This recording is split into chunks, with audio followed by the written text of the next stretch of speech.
Bible बाड़ पाठ 52। Bible बाड़ का उद्देश्य। नमस्ते और शुभ दिन। यह है बाइबल बाड़।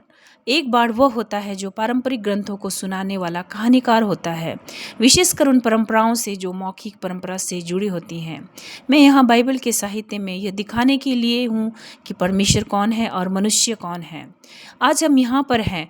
बाइबल बाड़ ने अब तक 52 पॉडकास्ट तैयार किए हैं। हम यहाँ एक क्षण के लिए रुक कर यह सोचते हैं कि अब तक हमने क्या किया और क्यों किया।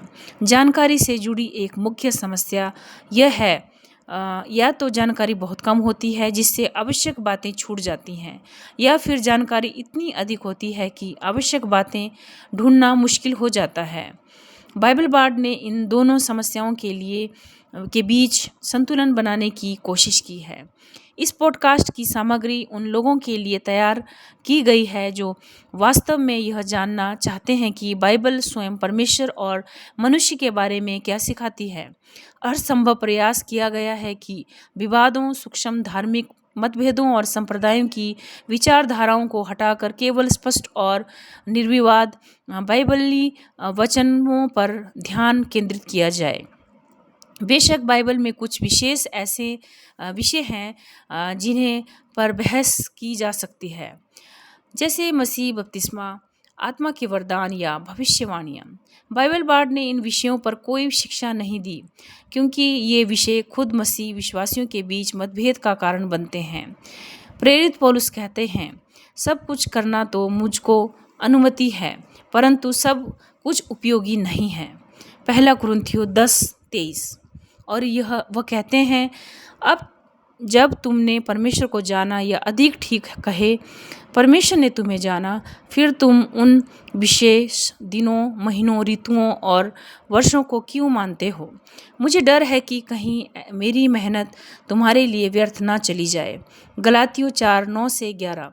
विश्वासियों को अपनी अंतरात्मा के अनुसार विवादास्पद मुद्दों पर निर्णय लेने की स्वतंत्रता है, जैसे कि पौलुस फिर कहते हैं, इसलिए चाहे तुम खाओ पियो या जो कुछ भी करो, सब कुछ परमेश्वर की महिमा के लिए करो।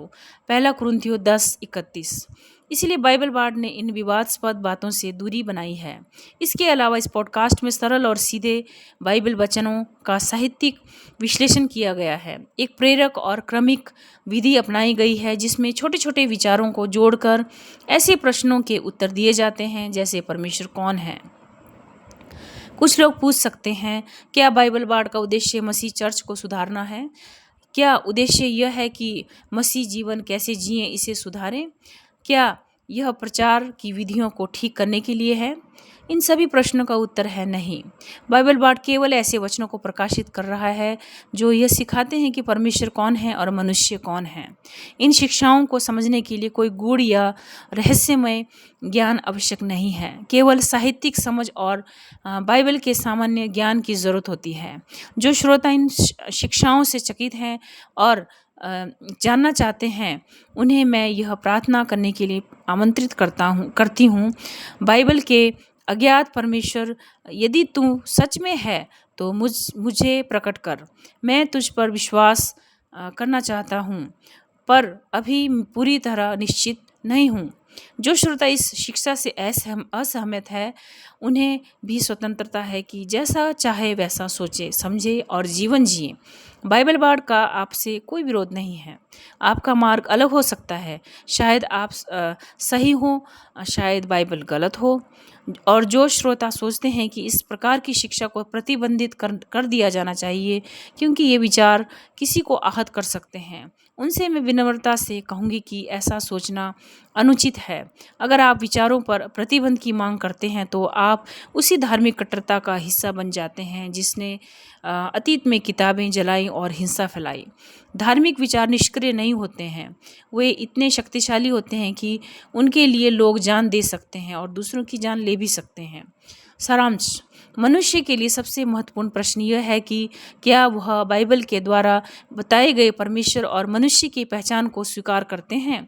इस पॉडकास्ट का प्रयास यही रहा है। एक मसीही के लिए सबसे बड़ा मुद्दा है परमेश्वर को जानना और ऐसा जीवन जीना जो उसके लिए स्वीकार्य हो।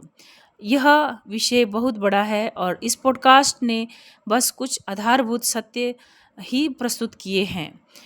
बाइबल बाड़ के कुछ व्यक्तिगत विचार भी हैं जिन्हें आप मान सकते हैं और नज़रअंदाज कर सकते हैं। परमेश्वर को जानना और एक सही जीवन जीना कोई गूढ़ धार्मिक सिद्धांत नहीं है। यह केवल और केवल परमेश्वर के प्रति समर्पण के से संभव होता है। धार्मिक विचारधाराएं और संप्रदाय आपको पाप पर विजय पाने, बुरी आदतें छोड़ने पर या परमेश्वर की इच्छा समझने की सामर्थ्य नहीं देती। केवल परमेश्वर के प्रति एक निजी विनम्र और जीवंत समर्पण ही यह कर सकता है। क्या इसका मतलब है कि धर्मशास्त्र का अध्ययन करना या किसी संप्रदाय का हिस्सा बनना गलत है? बिल्कुल नहीं। हर विश्वास करने वाला स्वतंत्र है कि वह जैसे चाहे परमेश्वर के सामने जीवन जिए।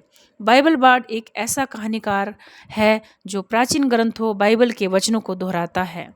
मैंने केवल उन वचनों की ओर संकेत किया है जो स्पष्ट रूप से ये बताते हैं कि परमेश्वर कौन है और मनुष्य कौन है। इससे आगे मैं नहीं जाती। निष्कर्ष यही है बाइबल बार्ड की कार्यशैली, संक्षिप्त, केंद्रित, बिना भटकाव के। बाइबल बार्ड को ट्विटर, इंस्टाग्राम और फेसबुक पर फॉलो करें। अपने प्रश्न या विचार भेजें। बाइबल बार्ड को सुनकर अच्छा लगा? आप अपनी राय या सुझाव biblebards@gmail.com पर भेज सकते हैं। आपसे सुनकर हमें खुशी होगी। धन्यवाद। आपका दिन शुभ रहे।